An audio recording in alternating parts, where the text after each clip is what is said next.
If you're looking to enhance your experience in 7 Days to Die 2.0, I've got 20 high quality mods for you here to spice things up without completely transforming the game. We've got quality of life mods, new armor, new weapons, and more to increase fun, replayability, and immersion. You'll find links to all these mods in the description, but before we start, I'd like to thank War Thunder for sponsoring today's video. First up, I want to look at a collection of armor packs by Mumphy and Little Red Sonja. These two are hands down the best armor makers in 7 Days to Die currently. So the first two here are female exclusive armor packs, and man, the detail on these is just incredible. I wish I had more time to show you like front and back, side, all the little details that go into this. There's also another pack that was recently released for some of the trader armor sets, so you can look like your favorite or least favorite trader. There's the vanilla revamped pack, which has like nerd outfit, it's like the enforcer outfit, but it's called the hitman outfit, which I really like. There's a new biker set, and these three are my armor sets that Mumphy and Little Red Sonja made for me, which is also available for download now. It's worth noting that some of these are female only and some of them are male only, and if you try to mix and match, well, you'll get some interesting results. And while we're on the topic of armor, there's another really cool mod where you can actually craft yourself armor stands, and these are basically just like the in-game mannequin in a T-pose, but you can walk up to them and apply whatever armor set you're wearing and just toss it straight on. You can do this one by one by looking at the appropriate spot, or if you hold E, you can kind of select like apply all and toss them on here. These are actually available male, female. There's like a 2 meter wide, a 1 meter wide variant, and it comes in a whole ton of different colors too. It's just a super easy way to exchange your armor if you want to like change into your salvaging set or change into your mining set really quickly. And you can also decorate your base with these. If they do get destroyed with the armor on them, a backpack falls down, so you have a chance to retrieve the armor too. Next up, let's take a look at some drone weapon mods. This is actually a really cool mod, very well done. It adds 4 weapon attachments that you can apply to your robotic drone, and those are unlocked via schematic. It's the same way that all of the other drone mods are unlocked. And to craft them, you're going to need like specific weapon parts for whatever weapon mod you're trying to make. Like for example, shotgun parts for the shotgun mod. And here's my favorite part. So you have like the baton mod, which doesn't require ammo or power or electricity or anything like that. But the gun mods actually do require ammunition, and it's using the robotic turret ammunition. And you can see exactly what type it requires right on the icon. And so let's have a look at the stun baton mod first. To activate it, you're gonna go into your drone options. There's actually a few different options you can play around with, but I'm just gonna select fire at will. And this applies a very short duration, very low damage shock to the zombie. Here's a look at the machine gun mod. This also does really low damage. And the rifle mod. And the shotgun mod. Again, it's pretty low damage, but I feel like that keeps it fair and balanced. Oh no, sounds like a storm is brewing. I can hear the thunder. Wait a minute, that's War Thunder. War Thunder is the most comprehensive vehicle combat simulator ever made, and it's available right now on PC, consoles, and mobile for free. I've played it a little bit on mobile lately. You can command over 2,500 vehicles, anything from planes and armored cars from World War I to modern-day battleships and main battle tanks from up to 10 different major nations. Combat is intense, realistic, and most of all fun. The vehicles are incredibly detailed with great graphics, authentic sound, damage systems to show you how your shots land and what impact they have. There's over 70 million people playing this game right now in massive PvP fights. And here's the thing, if you haven't played before, or if you haven't played for the last 6 months, you can sign up using the link in the description and in the pinned comment and get yourself a massive bonus pack for PC and consoles, but only for a limited time. Here's what you get: the Eagle of Valor decoration, 100,000 silver lions, 7 days of premium access, and multiple premium vehicles so you can get a head start. Remember, use the links below, and I'll see you in War Thunder. Now, back to the video.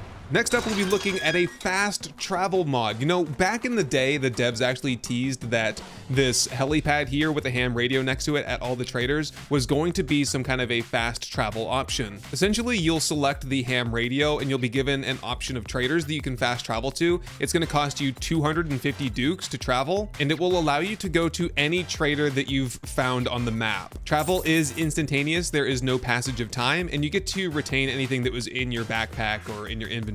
Next up is another really cool quality of life mod. This is Horns Open Doors, and it's exactly as it sounds. If you get close to a trader door and hit the horn on your vehicle, whether that be the bicycle, the 4x4, any vehicle will work, the door will open and you can hit the horn again to close the door behind you. This is one of those mods where once you play with it, it's almost impossible to play without it. And speaking of mods that are hard to play without once you've tried them, next up we have Beyond Storage. This is essentially your storage broadcasting or your remote crafting mod. As you can see, there's nothing in my inventory, there's nothing on my tool belt, and yet all recipes are open to me based on the resources that are in the storage containers around me. What makes Beyond Storage better than the rest is the fact that it also utilizes the output slot of your forges, cement mixers, chemistry stations, campfires. It even looks inside the storage of nearby vehicles. As you can see here, I have gasoline inside the vehicle storage, but not in my inventory, and I'm able to refuel the motorcycle without taking any of it out. This mod does wonders for productivity, and honestly, I really can't play the game without it anymore, and I highly recommend you give this one a try. While we're on the topic of inventory management and quality of life features, let's have a look at Asylum Smart Storage. This allows you to craft a smart dump chest in a workbench out of basic materials, so that after a long day of looting or after Horde Night, when your inventory is just all packed up with loot, you just dump it all into your smart storage chest, close down the container, and open it back up again to find that everything that had a slot in an existing storage container within your base has been automatically sorted for you, massively cutting down on how much back and forth you have to do to get everything organized. Yeah, add this one to the list of things that I just can't live without anymore. Now let's take a look at some new weapons from my favorite weapon modder, IZY. The list of weapons added by this mod pack just keeps on growing, and honestly, every single one of them is well animated, the sound is good, they feel fair and balanced, none of them are too powerful, none of them are too weak, the mod is constantly updated, and new weapons are added every time. What's more is that they all have custom animations, they all show the mods, so if you put like a laser or a scope or a bipod on it, you'll be able to see the model. It supports dual wielding, there are retro guns, there are new guns, there are fantasy guns, and there is not one single weapon in this whole pack that feels out of place. They all feel like they belong in 7 Days to Die. They retain the look, the feel, the sort of aura that the vanilla weapons have. They kind of blend in perfectly. And check this out right here. There's actually a kick option. I didn't know this until I was just testing it out, but you are able to hit the F key and do like an area of attack kick to knock some zombies down. What a cool addition. And I've been following Izyo's YouTube channel where even more weapons have been showcased, such as flamethrowers and plasma swords. You gotta run at least one playthrough in your life with Izyo's weapons pack. Here's a great mod for all you base builders out there. This one adds a variety of working elevators to the game. You get 3 different options. You got the bike size, the car size, and the truck size, basically 4, 5, and 6 meters wide respectively. And you have various height options. For my base right here, I'm going to require an 8 meter tall elevator. So here's a look at the 4 meter wide, 8 meter tall bike elevator. There are also 2 options, powered and unpowered. Unpowered just means you have to manually activate it. Powered means you could set it up to like a trigger plate or a motion sensor. Here's a look at the 8 meter tall, 5 meter wide car elevator. And then this one here is the 6 meter wide, 8 meter tall truck elevator, which is the perfect size to accommodate 25 4x4 trucks. Scratch that, it can perfectly accommodate one 4x4 truck. This one's been around for a long time now, and I'm really happy to see it consistently being updated with new size options being added. Here's a new one that I stumbled across recently called Trader Quest Preview. This one does exactly what it says. It gives you a preview image of all the quest options given by traders. If you're like me and you're a visual learner, it's really nice to just see a picture of the building instead of just having the name of the building. And as long as this one is working, it's one that I'll have installed. Next up, we have SCG Defense Solutions, which adds 5 turret options. Let's get some volunteers ready and test out this new in-floor blade trap first. Basically, you could just make a zombie pathway out of these things and make the zombies walk across them to get to you with deadly effect. Next up, we have 2 50 caliber turret options, and these actually take a new craftable ammo type, 50 caliber BMG. One of them has no flashlight, the other one has a flashlight. Then you have this sort of caged 44 Magnum turret, so you can blow through some of that old 44 Magnum ammo you've been finding. There's also a 44 Magnum sort of like suspended turret that you see here. Same ammo type and same effectiveness. And lastly, you have this turret right here. This is a shotgun turret, which is specifically formulated to be a bird defense turret. And let let me tell you, it works way better than the shotgun turret that's currently in the game. And those concrete T-barriers, 7,500 hit points apiece. This one is called Galaxy Far, Far Away, and what it does is it replaces the sky, and there are multiple different options for you to choose from. If you want to change the appearance, what you'll have to do is open up the settings.xml in Notepad. By default, shuffle galaxies will be on true, but I set it to false because I want it to be on one galaxy at a time. And here are all the possible galaxies you have to choose from, and you can go to the mod page and look at a picture of every one of them to see what one you like best. But out of all of these, I liked the Milky Way galaxy the best, so that's the one that I've been playing with lately. But here's what a couple of those look like in the game. This is one of the more realistic galaxies, but still with a little bit of extra, color and flavor. And this one here is one of the fantasy ones, which might not be everyone's cup of tea, but damn, it is pretty cool to look at. Have you ever been building a base and laying in like a foundation and found out that the terrain blocks don't mesh up properly with crafted building blocks? Well, OCB Maurice is known for making some of the best mods out there, and this one is no different. This is a very simple mod. It's called the Leveling Hoe. Essentially, this allows you to pull up those gaps, pull up that terrain so it flushes up really nicely with the building blocks. And the end result is almost perfect, leaving only a very small gap from where the terrain and the blocks flush up. I'd also like to showcase one of my own personal mods on this list. I started working on this mod back in Alpha 21, and I've been kind of adding to it and changing things along the way. And it's called the GNS Beautiful Bases mod. Essentially, it lets you bring home things that you might find out in the wild or craft things that you might see in the world that you might want to decorate your base with, such as hydroponics, which you can plug into electricity, posters, which you can grab and then hang up on your wall. It allows you to attach spotlights on their side. You can find bear rugs and bring them home and lay them down on the floor, or bear statues for that matter. It gives you access to all of the wooden bandit platforms, like the ones that you see at Trader Joel's compound, all of the corrugated metal sheets that you see in many POIs, hoist hooks, different selections of barbed wire, all of the different flag options, and many more. So if you're looking for some ways to better decorate your base, look no further than the GNS Beautiful Bases mod, and check out some of my other mods while you're there. All of them are working for 2.0. The next 3 mods are sort of a collection of mods, I guess I would say, from MPLogue. And in case you haven't heard that name before, MPLogue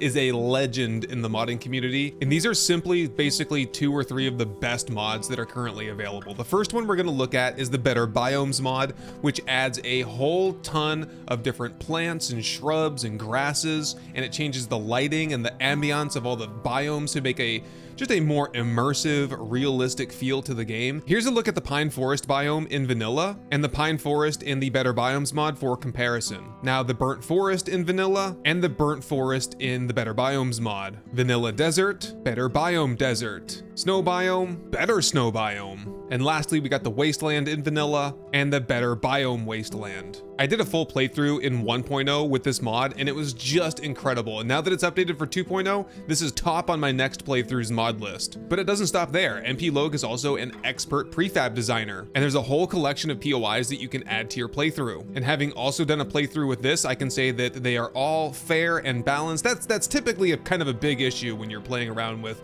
like modded prefabs, is that there's either too much loot or not enough loot, or they don't really blend into the world very well. And I will say that some of the MPLogue POIs are a little out there, but in terms of quality, these ones are second to none. I love exploring MPLogue POIs. It's always a unique experience exploring them, and I can't recommend this prefab pack to you enough. Please try this one out. You will not be disappointed. And last up for the MPLogue mods is the Urban Decay mod, and this one is just another fantastic high quality mod. Basically, much like the Better Biomes mod transforms the sort of like forest landscape, the Urban Decay mod completely transforms the city landscape, making for a much more realistic and immersive experience. This one's called More Gore, Dismemberment, and Blood Effects. This mod doesn't actually increase the damage that you're dealing or the chance for dismemberment, but when you are dealing damage and when you are getting dismemberments, it's a lot more visually satisfying. And you know what? I think I'll just let the visuals do the talking here.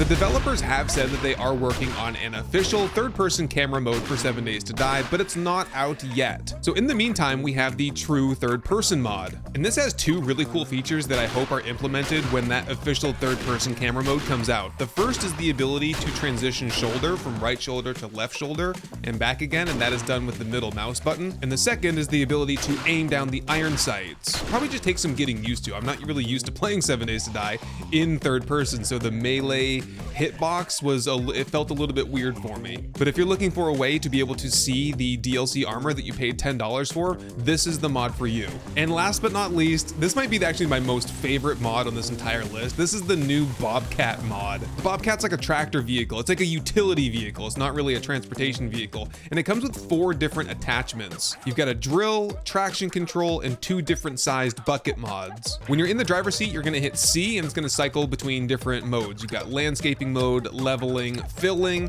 and smoothing mode. You just have to play around with it a little bit to see what they all do. And then you hit the horn button, which is X for me, to activate or deactivate that mode. First up, I just want to show you the smoothing mode. Basically, this takes whatever elevation your vehicle is at when you start, and then when you drive forward, it will level all of the terrain in front of you. So this would be perfect if you're trying to build a base out kind of in the middle of the hills. Next up, let's check out the front flip mode, which allows you to conveniently reposition your vehicle.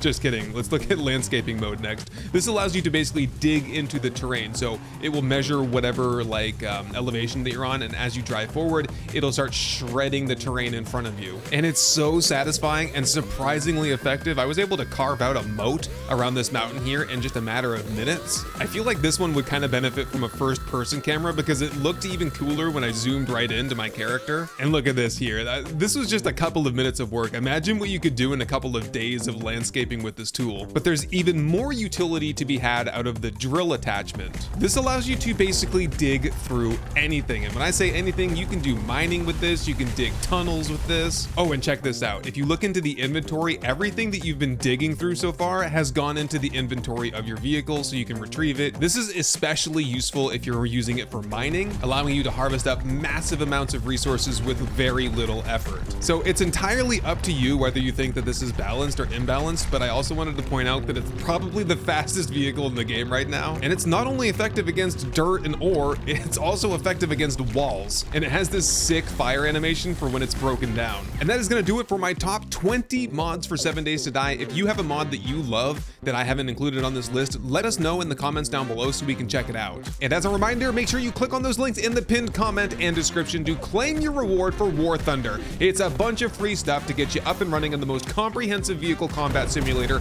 ever made, but only for a limited time. Remember, thousands of vehicles, hyper-realism, 70 million players worldwide, and it's free on PC, consoles, and mobile. So hop in the driver's seat, and I'll see you on the battlefield.